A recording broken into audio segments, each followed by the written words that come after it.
نحمده ونصلي على رسوله الكريم أما بعد فأعوذ بالله من الشيطان الرجيم بسم الله الرحمن الرحيم رب اشرح لي صدري ويسر لي أمري واحلل عقدة من لساني يفقهوا قولي رب زدني علما اللهم فقهنا في الدين ربي يسر ولا تعسر آمین یا رب العالمین۔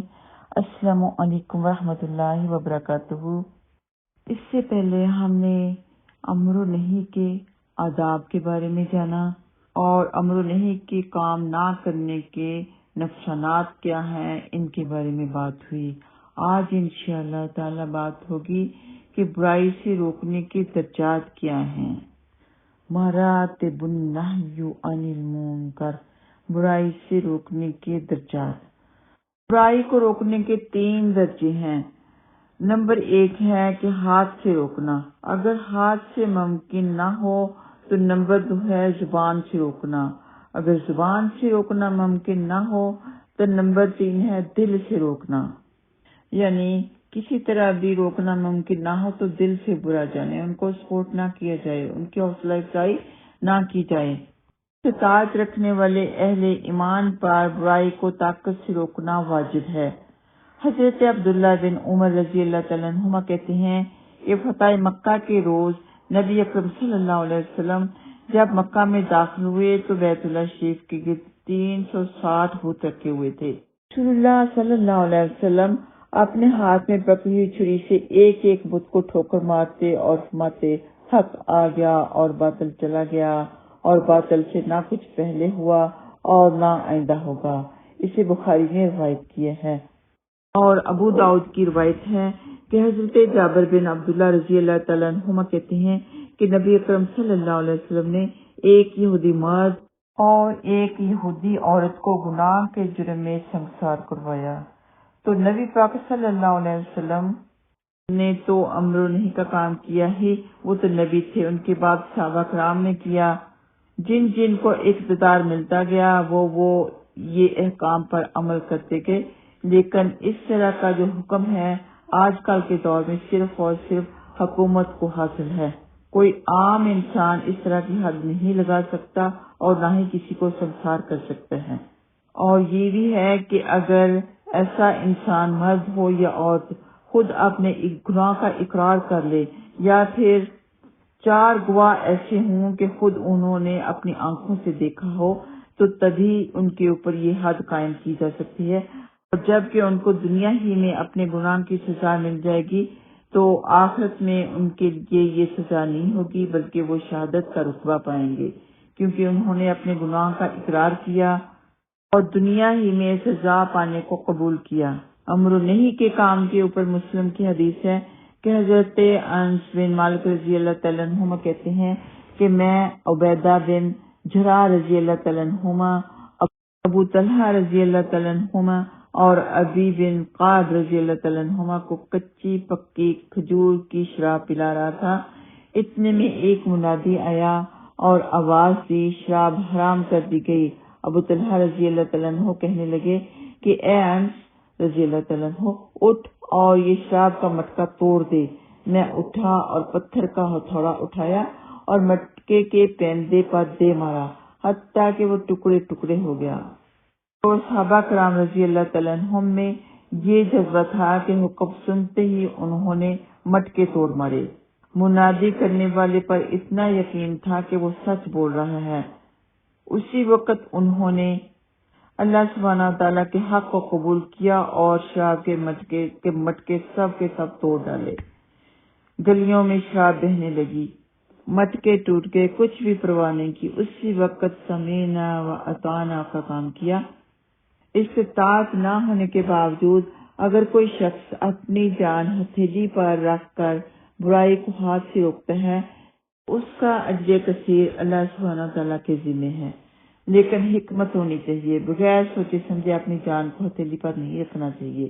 طریقے کے ساتھ اگر کسی کے ساتھ وہ نیکی کرنا چاہتا ہے، امر و نہی کا کام کرنا چاہتے ہیں، تو اس کے بدلے میں اس کی جان چلی جاتی ہے تو اس کا اجر اللہ سبحانہ تعالیٰ سے ضرور دیں گے۔ جیسے کہ سورۃ الانبیاء آیت نمبر 57 اور 58 میں اللہ سبحانہ وتعالیٰ فرماتے ہیں کہ اور ابراہیم علیہ السلام نے کہا اللہ کی قسم میں تمہاری عدم موجودگی میں ضرور تمہارے بتوں کی خبر لوں گا۔ لہٰذا موقع ملتے ہی ابراہیم علیہ السلام نے ان بتوں کو ٹکڑے ٹکڑے کر دیا سوائے ان کے بڑے بت کے، تاکہ وہ تفتیش کے لیے اس کی طرف رجوع کریں۔ تو دیکھیں سبھی کافر تھے، سبھی مشرک تھے، ایک حضرت ابراہیم علیہ السلام تھے جو اللہ سبحانہ تعالیٰ کو واحد مانتے تھے، اکیلا مانتے تھے، تو انہوں نے اپنی جان تک کی پرواہ نہیں کی، یہ تک نہیں سوچا کہ میرے ساتھ کیا معاملہ ہوگا، تو انہوں نے بتوں کے ٹکڑے ٹکڑے کر ڈالے اور ایک بت کا ٹکڑا نہ کیا، ایک بت کو نہ توڑا، تاکہ ان کو بتا سکے کہ بت بول کے نہیں بتاتے، جن بتوں کی تم پوجا کرتے ہو وہ بول کے نہیں بتا سکتے۔ کہنے لگے کہ پوچھا کہ کس نے توڑا، تو کہنے لگے کہ یہ جو بڑا بت ہے تمہارا اس سے پوچھ لو، تو وہ کہتے کہ یہ کیسے بول سکتا ہے، تو حضرت ابراہیم علیہ السلام کہنے لگے کہ جو بت بول نہیں سکتا، جو بت تمہاری ہیلپ نہیں کر سکتا، نہ تمہارا اچھا کر سکتا ہے نہ برا کر سکتا ہے، وہ بے زبان ہے، ایک بت ہے خود سے بنایا ہوا ہے، ایسے بتوں پر تم امید رکھتے ہو کہ وہ تمہاری مدد کریں گے؟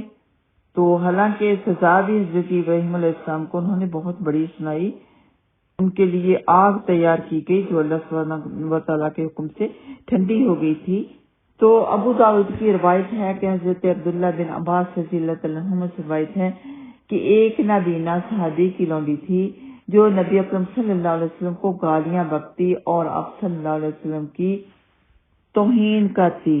صحابی اسے منع کرتا لیکن وہ باز نہ آتی، صحابی اسے ڈانٹتا لیکن پھر بھی وہ نہ رکتی۔ ایک رات لونڈی نے آپ صلی اللہ علیہ وسلم کی توہین کی اور گالیاں بکنے لگی تو صحابی نے چھرا اس کے پیٹ میں گھونپ دیا اور زور سے دبایا، جس سے وہ ہلاک ہو گئی اور اس کی ٹانگوں کے درمیان بچہ گر گیا اور اس نے جگہ کو خون سے گندا کر دیا۔ جب صبح ہوئی تو نبی اکرم صلی اللہ علیہ وسلم کے سامنے اس واقعے کا ذکر کیا گیا۔ آپ صلی اللہ علیہ وسلم نے لوگوں کو جمع کیا اور فرمایا جس شخص نے یہ کام کیا ہے میں اسے اللہ کی قسم دے کر اور اپنے اس حق کے حوالہ سے جو میرا اس پر ہے کہتا ہوں کہ وہ کھڑا ہو جائے۔ وہ نابینا صحابی کھڑا ہو گیا، لوگوں کو پھانکتا ہوا جلدی سے آگے بڑھا اور نبی اکرم صلی اللہ علیہ وسلم کے سامنے آ کر بیٹھ گیا۔ وہ آدمی کانپ رہا تھا، عرض کرنے لگا یا رسول اللہ صلی اللہ علیہ وسلم میں ہوں اس کا قاتل۔ وہ آپ صلی اللہ علیہ وسلم کو گالیاں بکتی تھی اور آپ صلی اللہ علیہ وسلم کی توہین کرتی تھی۔ میں اسے منع کرتا لیکن وہ باز نہ آتی، میں اسے ڈانٹتا لیکن پھر بھی منع نہ ہوتی، حالانکہ اس سے میرے موتیوں جیسے خوبصورت دو بیٹے بھی ہیں۔ وہ میری اچھی رفیقہ تھی، لیکن کل رات جب وہ آپ صلی اللہ علیہ وسلم کو گالیاں بکنے لگی اور آپ صلی اللہ علیہ وسلم کی توہین کرنے لگی تو میں نے چھڑا پکڑا اور اس کے پیٹ میں گھونپ دیا اور زور سے دبایا حتیٰ کہ میں نے اسے قتل کر دیا۔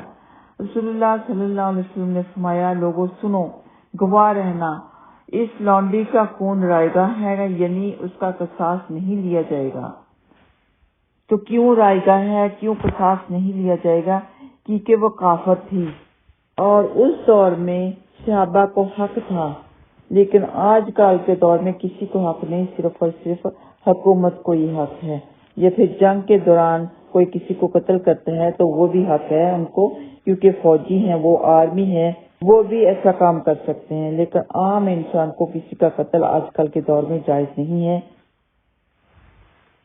جیسے کہ آج کل کے دور میں کیا ہوتا ہے کہ کوئی ایسا گناہ کا کام کرتا ہے، کوئی غلطی کا کام کرتا ہے، تو اگر عوام کا کوئی بس نہیں چل سکتا ہوتا تو کیا کرنے لگ جاتے ہیں کہ جلد سے جلوس نکالنا، لوگوں کو گھر جلا دینا، لوگوں کی گاڑیاں جلا دینا، تباہی بربادی پھیلا دینا اور سوچنا کہ ہم ثواب کا کام کر رہے ہیں، ہم امر و نہی کا کام کر رہے ہیں۔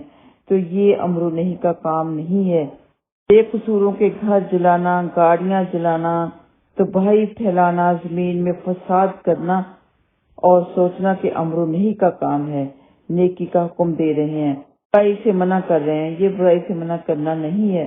اللہ سبحانہ وتعالیٰ کو زمین میں فساد ہرگز پسند نہیں۔ دوسری یہ کہ آپ لوگ قانون کو ہاتھ میں نہیں لے سکتے، یہ امر و نہی کا کام حکومت کا کام ہے، آپ کا کام نہیں ہے۔ یہ ذمہ داری آپ کی نہیں ہے۔ اگر آپ نیکی کمانا ہی چاہتے ہیں تو آپ ایسا طریقہ اختیار کریں جو آپ کو قرآن و حدیث سے ملتا ہو۔ یہ لکھائی کے ذریعے یعنی درخواست دینے کے ذریعے سے آپ یہ نیکی کما سکتے ہیں۔ کوئی اور پیسفلی ذریعہ اپنا اختیار کر سکتے ہیں جس میں کسی کا نقصان بھی نہ ہو، اسپیشلی طور پہ بے قصوروں کا نقصان بھی نہ ہو، شہروں میں بے سکونی بھی نہ ہو اور امر و نہی کا کام بھی ہو جائے۔ اللہ سبحانہ و تعالیٰ سے دعا ہے کہ اللہ سبحانہ و تعالیٰ ہمیں نیکیوں میں سبقت لے جانے والے بنا دے، جیسے کہ اللہ سبحانہ و تعالیٰ کا حکم ہے فاستبقوا الخیرات، نیکیوں میں سبقت لے جاؤ۔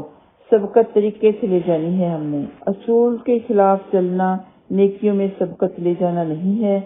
وآخر دعوانا ان الحمد للہ رب العالمین۔ السلام علیکم ورحمۃ اللہ وبرکاتہ۔